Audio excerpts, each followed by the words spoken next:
Good morning. You're in the loop. Every week we talk with the people who make San Antonio a better place to live. Thanks for joining us in the loop. Here's your host, Milton Glick. Well, welcome to In the Loop. I'm Milton Glick, and that's what we do. We get you caught up with the people and the organizations that are going to make San Antonio a better place to live. Our guest today, Shannon May, Vice President of Veteran Support with the Guardian Community. And we're going to talk about that organization because it's really interesting and it's really unique. We're going to talk about what they do, and we're going to talk about how you can help them. So, Shannon, welcome to In the Loop. How are you? Thank you, Milton. I'm good. Yeah, let's talk a little bit. Okay, so this is how we start. Let's talk about the history and the mission of Guardian Community. Okay. I'm going to get you a little closer to the mic. There you go. Perfect. So the history on the Guardian Community, we've been around for a little over 2 years. We are actually... You're okay. Firefighter is our CEO. He is a retired firefighter. And then there's veterans. We have first responders. We're all veteran, first responder led, which is what makes us a little bit different. Okay. Mission statement is basically just to help all of our wounded warriors, all of our veterans, our first responders who've been there for us. Sometimes afterwards, they have no place to go when they need it. So we pick up the pieces. So let's talk a little bit about the uniqueness. There's a uniqueness in the approach. Because, like I said, we've talked to other organizations here on In the Loop, but yours has a little overall umbrella uniqueness to it, and that's the faith-based, right? We are faith-based. Okay, so we're going to talk a little bit about that, but let's shift back. So how long ago, how old is the organization? It's a little over 2 years. Okay, so it's really recent. It is recent. What was the impetus for starting? We had worked for another organization that we just did not feel was doing right. And so we broke off and started our own so we could make sure that things were being very transparent and we were actually seeing results from what we wanted to do. Very cool. We're going to talk about some of those results in just a second. So let's talk a little bit about the people that you serve. So I think when people think of PTSD, they generally think of veterans. They do.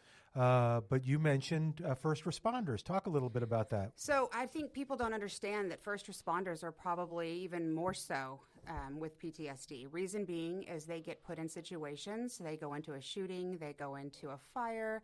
And sometimes they can't save somebody. Sometimes that they go home at night and they think about it and they start talking about what they could have done differently to have had a different outcome.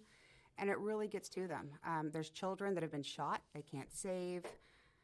There's a lot to it. So I think that it's only normal for them to have PTSD from their job because this is day-to-day stuff. Does everyone understand what PTSD is? I know they probably know what it stands for with each one of the initials. Do you want to tell us what it stands for and what it is? Sure. PTSD is post-traumatic stress disorder. And what it is it's trauma. We've gone through a trauma. And it retains itself in its brain, and your life changes, and you don't know why. You just don't know why. You're having nightmares. You're having relationship issues. You're starting to notice you're drinking a little bit more, becoming a little more antisocial. Things just aren't normal, and you don't know why. And it's because there has been a trauma, and your brain has recognized it as so, but it hasn't dealt with it. It hasn't talked it through. It hasn't compartmentalized it. Sometimes it even comes across as headaches, backaches, shoulder pains, upset stomachs all the time. And you just really don't know what's causing it. But that's how it kind of presents himself. And I had I still have a friend who discussed that when he gets out of, he has a tall car, like a truck. Mm-hmm. And when he gets out of the truck, he has to check each way and check. I think he gave the things, and I don't understand the terms, but I think he said he has to check right, left, forward, and then he moves, and he says he can't stop it. It's very common. You'll notice, too, a lot of veterans, first responders, when they go out to eat in a restaurant, when they're in the airport, they never have their back to the door. They're always having to, watch, scan, make sure who's there. If there's any sort of problems that might come through that door, they want to be the first ones to see it, recognize it, and do something about it. So we're talking to Shannon May. She's the Vice President of Veteran Support with with Guardian Community, the website, guardiancommunity.org, and that's where they'll find everything that we're talking about? They will, yes, sir. All right, let's talk a little bit, too, now about some of the programs that you have. We mentioned there was a little bit of a difference, but talk about how you, because this is a complicated problem. It is. And I'm glad that you discussed what it was, because for those of us who haven't experienced it or who don't have relatives or family that have experienced PTSD, I don't know that we know. I think sometimes people don't even know that's what it is. They just know something's different. They're not responding the same. They're having marital problems, and their husband's having nightmares, and things are just changing, and they don't know what's causing it. So the thing is, we've all been there. That's what makes us a little bit different. All of us have had PTSD. We have PTSD. We've had traumas. We've had things that have happened to us in our past. Military service, firefighter, just like I'm saying. And we actually are the mentors of these people who come in for our program. It's 100% free. They do not pay anything to get trauma therapy. And, I mean, it's not something that you're healed from, but it's something you learn to deal with. It's something you find joy in life again. And so that's what makes us a little bit different. So what are some of the approaches? You mentioned mentorship, and I'm going to be presumptive because I know from some other interviews that's really important, because now it is someone who has, one, experienced it, and two, has a background that's similar to this individual who's mentoring them.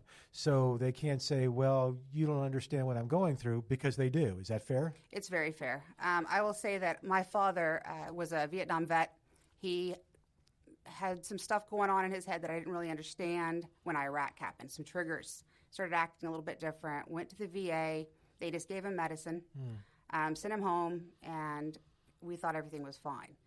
He ended up shooting himself, and so I went to the VA trying to get therapy for that, and the therapist just didn't really understand. They knew what they could see in a book, but they'd never been through it. They'd never lost somebody from suicide. They didn't understand what I was feeling, what my mom was feeling, how to get to the other side. So this is something that's a little bit different with us, is we've been through all this. Yeah. And we've gotten to the other side. And definitely God has gotten us there.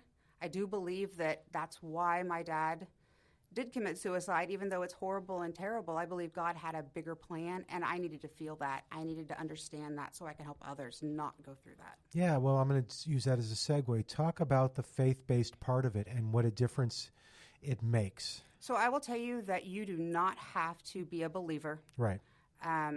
We have atheists that come in and they just want therapy, and we do not have to discuss God. I will tell you that it usually ends up that way, and they tend to flip a little bit because they just don't even know what they're missing. They don't understand things or not process things correctly. But yes, we try to pray. We try to lean on God when we need him and kind of teach them the skills and asking God for what we need. And it's what's brought us to this point, I believe. I believe he's set us up for what we do, but you definitely do not have to be a Christian to get services with us. Yeah. About how many, do you know approximately how many folks you've served? Right now we have about 150, including employees and everything else, because we do actually employ some of the veterans with PTSD or first responders. Sometimes they don't fit in someplace because they have triggers, they have this, and all of our fundraising is usually done on golf courses. Okay. The San Antonio golf courses are amazing, and they've really treated us well. But we are all the way from California to Florida. Usually Fridays, Saturdays, and Sundays we set up. They get to meet people. They donate. We do a little challenge, and then those cards are handed out. They're called life-saving cards with our information on it, and we actually get a lot of people off the golf course. They look like they're happy. They look like they're having fun with their friends, but when they get home and throw that card up on the counter, they're like, I think I need to call. I think that maybe this is supposed to be. Very interesting. So, yeah. Talk a little bit, too, and I'm guessing that everyone is different, but are there certain things that you have to, I'm just curious because I don't think I've ever asked this, that you have to overcome as you begin to mentor someone who's come to you? Is it a trust issue to gain their trust? Is it feeling safe? Does that make sense? When you help somebody, it does. What I have noticed and what I have heard from a lot of the people that I do mentor is I feel like I'm heard with you. I feel like you care, and I don't feel like you're doing this because it's a job. Okay. We're a little different. It's not. Yes, we do our weekly Zoom calls, but they still have our cell phone number, and if they're going through something and they need help, they can call us, they can text us. I don't care what time of day it is. We're still there for them. Yeah. So that makes things a little bit different. They don't feel like just another person that is being treated by a therapist. They actually feel like we're brothers and sisters getting through this together. That's so cool. Our guest today, Shannon May, she's the Vice President of Veteran Support with the Guardian Community, the website guardiancommunity.org, and we're talking about the organization. I've got so many questions bumping around in my head, but what is it that you want our listeners to know, too, as we're talking about this? What haven't I asked you yet? Because I have all these questions. I just want them to know that we're here. Okay. Lots of times people just don't want to go through the whole process of finding a therapist or going to the VA system and having to wait 6 months. We're here, and we're here now. So if they need help, they can go online, they can call us, and we will get back with them and set up an appointment. We have quite a few of us out there, so we can kind of pick and choose which personalities fit. Some want female, some want male. It just depends, and we're there for them. So don't think that your problems aren't important. They are. If you've been through anything like this and you have unresolved trauma, please call us because we can help. You know, we've all found ways to get through it and find joy on the other side. How do I reach you? What's the phone number? Our phone number is... Yes. There you go. Oh, okay. The phone number is 877-748-7833, and I imagine that's also on the website. It is. Okay. And I thought it was cool. You have a basically 24-hour chat, and is someone at this number all the time? They are not, but Okay. even with the chat, sometimes there's not somebody monitoring at that point because Okay. we are East Coast, West Coast, Yeah. and everything in between. But as soon as you put in a chat, we do get an email immediately or a text, and we Okay. get back with you. All right. So it always occurs to me, first off, I'm guessing you've seen this. I'm going back from experience interviewing other folks, and that is that someone will come through your program and say, I don't know why I didn't do this sooner. This is wonderful. I'm feeling better. This is going great. I don't know why I didn't do this sooner. Is that fair? We actually have quite a few of those. Is that right? We have quite a few of those. So let's talk a little bit about why someone listening right now doesn't make the decision. Do they know they need help? I think that's what it is. They feel like they're not important enough. Their problems aren't that big. Okay. And so they don't want to ask for the help, especially men. Men tend Okay. to be the ones, especially when they're first responders or veterans, they're kind of told and raised to man up. This is what you signed up for. Yeah. Handle it. Don't think about it. Move on. It's okay. But that's not real life. I mean, you cannot say that you've witnessed these things or done these things and it's not going to stick with you. Okay. So what pushes them when people talk with you? What is it that made them finally make the call or click on an email and have someone call them back or the chat? Do they tell you? Because I know there's someone listening right now. I mean, how many people would you say in the community? Is it 1 in 10, 1 in 5, 1 in 30? I mean, San Antonio, especially our community, it's That's different. right. I mean, we are a military Yeah, city. that's right. We are, and then we've got a huge fire and police presence. So I would say that, I mean, probably 25% almost, I would think. It could be. I would think Yeah. that was fair. Yeah. So the chances of someone listening who needs the services of the Guardian community are pretty strong. They are. So what is it that you know will get them to make the decision to seek help? I think what I know is that they're not living their lives happy anymore. There's Okay. something they're lacking. They don't know what it is. They might be just stuck at home without family, without friends, without anybody to talk to. They might be going out and enjoying life, but then when they go home, life's very different. They are sad. They're having nightmares. They're having arguments. They're a little bit anxious. They're road rage. There's things that are happening, and they don't know what's causing it. I feel like those are the triggers. Those are the Okay. reasons to say, hey, I think I might have a problem. So we'll take a guy. So, and I am curious, is there well, I'll ask in a second. Okay. Is that guy saying to himself, okay, I'm having these problems, but I've been trained. I got to man up. I got to take care of this myself. And what is it what is that trigger mechanism that makes him go, you know what, I just can't. I need to get help. So I actually have one that I can tell you about that happened last week. Perfect. He's in another state. He is a battalion commander for a fire department. So he's the boss. He's supposed to be the one who handles everything. He had been drinking after he got home from work. He was in tears. He had had a bad day and felt responsible for some stuff that had happened the day before with somebody on his chain of command. Well, you can't go to the department therapist because everybody knows about it. And I feel like that's very similar with the police department. They don't want to have anything on them where they might lose their gun, they might get put in suspension. Okay. So they just pretend that it didn't happen. He was having a very hard day, and he called. I answered, and probably an hour and a half later, he had stopped. He was happy. He was like, "You're right. I hadn't thought about it that way." He did say I was a little bit blunt, and I tend to be a little bit that way because it's true. I mean, don't come at me with problems. If I give you a solution, take it. Take it. And he actually is ready to start. He's ready to start because he feels like he knows he's gone through some stuff and he has nobody else to turn to. Okay. So I think that's the difference too. So maybe that first step is just making the call. Just make the call. Yeah, and then from there, see what happens. Absolutely. Just take that risk and make the call? Okay. I mean, it can be a 2-minute call. It can be an hour-and-a-half long call, whatever you feel comfortable with. Just let us kind of fill you out and see what's going on. And So you don't have to answer this question, but it's been an hour and a half and you've been talking to the gentleman and you notice a change. How does that make you feel as the person who he was talking to? This has been the most fulfilling thing I've ever done in my life. Okay.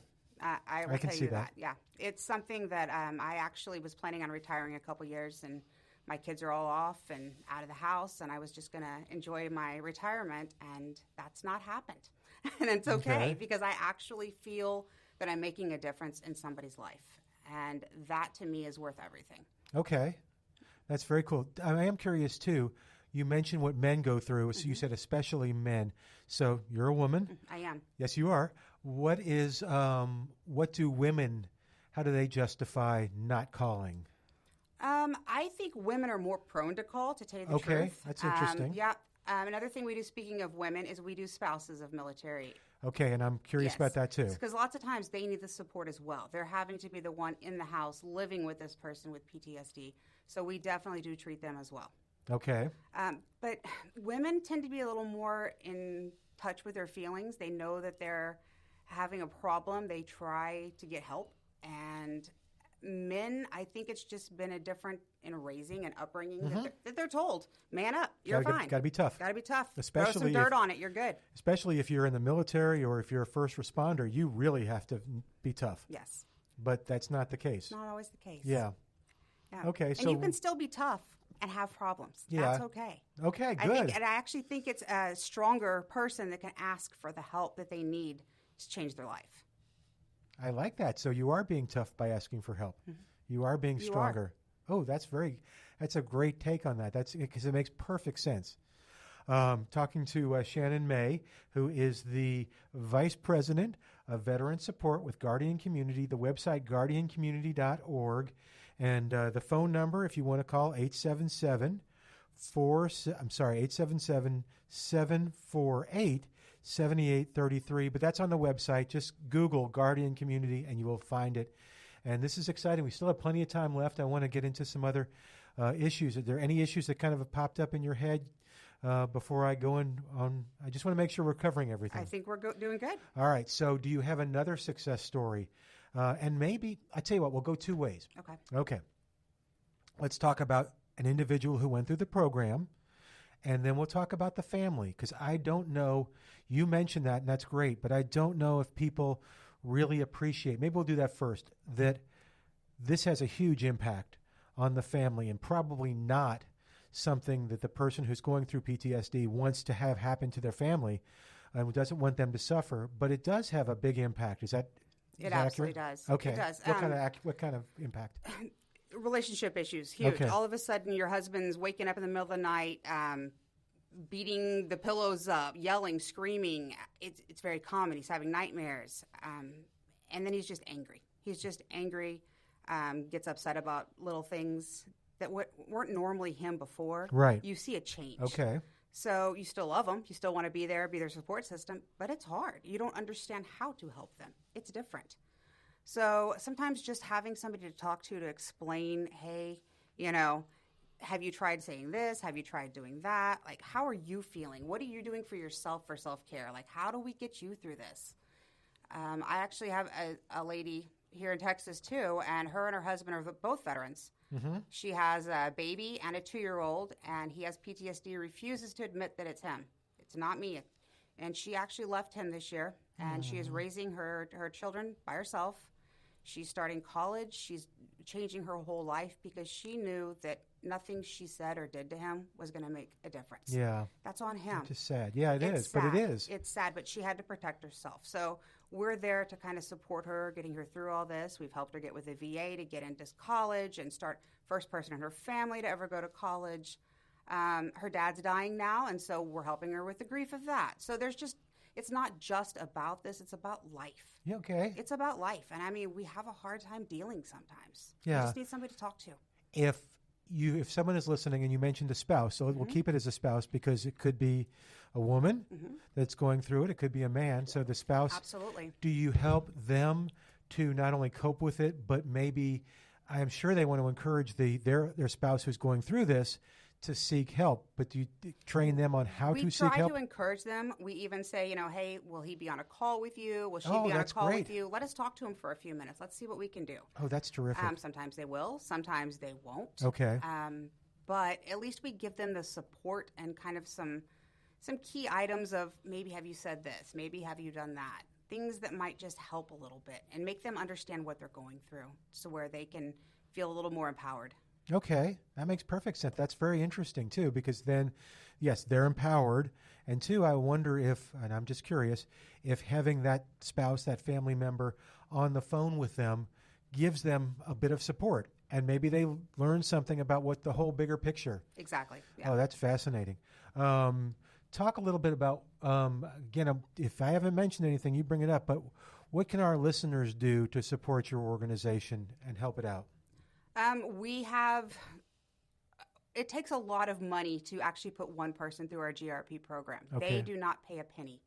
So we always look for donations. We're always looking for, sponsorships from companies that want to be part of it, want to help veterans. I mean, it's a tax write-off for them. And we are a 501c3. Everything's transparent as far as our financials. So we're always looking for support from the community for that too. So let's talk about businesses because I know we have a lot of businesses. I know we have churches that do a lot of things. How do they become a sponsor? And what does that look like? So they can give me a call. They can go online and you can actually, I think there's actually a button you can push on there to donate or to do anything like that. If not, just contact me and I can get you in touch or tell you what to do. Yeah, I'm going to be a little sappy here, but I have a feeling for companies that get it, it's not so much about the tax write-off as it is of like somebody's got to do something, and I'm glad I found an organization that's doing some good stuff. And, a lot of companies here, I'm sure, employ veterans. Yes. I'm sure they employ first responders. And, just get the word out that we're there to help. And maybe they just don't know about us. Maybe they don't know where to turn. Because I will tell you, myself as a veteran, going to the VA hospital is very difficult. They can see you in 6 months. Well, if you have a problem and you need to talk now. Well, you've made a tough decision to ask for help. It's hard. You give me 6 months, I'm going to change my mind. Exactly. And, it's like, okay, we'll put you on medicine or we'll do this. And it's like, but that's not what I asked for. I just need someone to listen. Yeah. I just need someone to be there for me. And that's where we're a little bit different. Okay. You mentioned your dad. Is there anything else about your story that you want to share? When I was in the Army, I had a lot of people commit suicide. I had a lot of people have issues, and I was young. I didn't really understand it at the time. It didn't impact me like I thought it might, but then when it happened to me at home, it really did impact me. I mean, I had left my father 30 minutes prior to him shooting himself. I had absolutely no idea that was getting ready to happen. We were planning a trip for my daughter. We were doing this. Everything was fine in my eyes. But it wasn't. And I just hate that I didn't know and I wanted to blame people for it. I wanted to blame everybody for it. The VA failed him, and I had to finally come to the realization that that was a choice he made. And when somebody commits suicide, it's their choice. And a lot of people have that guilt after that happens. They missed a sign. They missed What could something. I have done? What could I have done different? And suicide doesn't work that way. All right, we got about a minute and a half. Do me a favor. I want you to, from your experience, talk to those folks that are listening that haven't made the decision to get help yet, and talk to them and see if, from with your knowledge and empathy, talk to them about getting help. Just make the call. Just make the call. Not if you don't want to do it for yourself, do it for your kids, do it for your spouse, but do it for yourself too, because everybody has been through some sort of trauma, and there is a way out of it. There is happiness still in life. There's ways to deal with it. There's things that you can do, and you don't always have to live this sad life anymore that you just don't understand. Let us help you with it. Let us get you through it and make you smile again and find joy in little things, hobbies, and going out and being with your friends. Get out of the house. We're here. We're here. Cool. Let us help. Perfect. All righty. Our guest today on In the Loop, Shannon May, Vice President of Veteran Support with Guardian Community, the website guardiancommunity.org, and I encourage you to go there either to learn more, because you're going to come up against this at some point. I didn't think I'd know anybody, and I have probably 5 people in my world who have PTSD. But yep. Go to the website, learn more, or go to the website to get help. Thank you so much. Thank you. I appreciate it. We'll say goodbye for today. I'm Milton Glick. You join us next week as we keep you in the loop. Thanks for joining us in the loop. We look forward to bringing you next week's show with Milton Glick.